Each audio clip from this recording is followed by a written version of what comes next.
Questions and comments. The honourable member for Vancouver Quadra. Thank you, Mr. Speaker. And I've been listening to these debates with a great deal of interest, and the idea of a parliamentary committee, I think, is a thoughtful, nonpartisan way to proceed on a program that's obviously broken and is costing jobs for Canadians.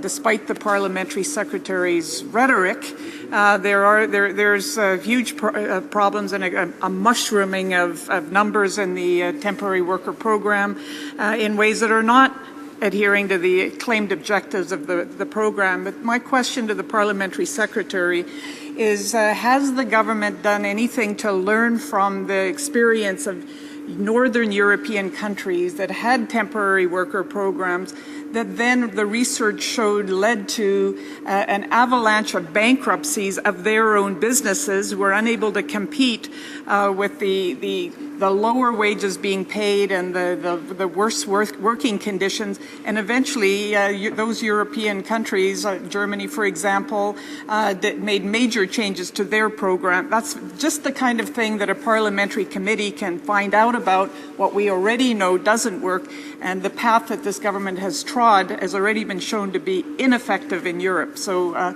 will the parliamentary secretary consider the committee on the basis that it can help us learn from others' mistakes to correct this government's?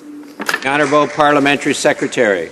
Well, I thank the member opposite for her question, and as I've expressed, I think many members in the House have expressed, we have concerns with respect to this program. And to the point that the member made, one of the items that I mentioned in my speech is that one of the things that we are focusing on, it is outlined in the budget, actually on pages 84 and 85, is that we're asking applicants for the LML process, the labour market opinion process, to look at transitioning to Canadian workforce individuals. So making sure that we decrease the number of temporary foreign workers that firms in Canada are relying on, and transitioning, putting together a plan to transition to Canadian workers. So we want to be very clear. Canadians are at the front of the line. We're expecting firms to adhere to the principles of this program, making sure Canadians are considered. If they are not available at all, the temporary foreign worker program would be available to them, but part of the application of that program is making sure there's a transition plan to make sure Canadians are filling those roles.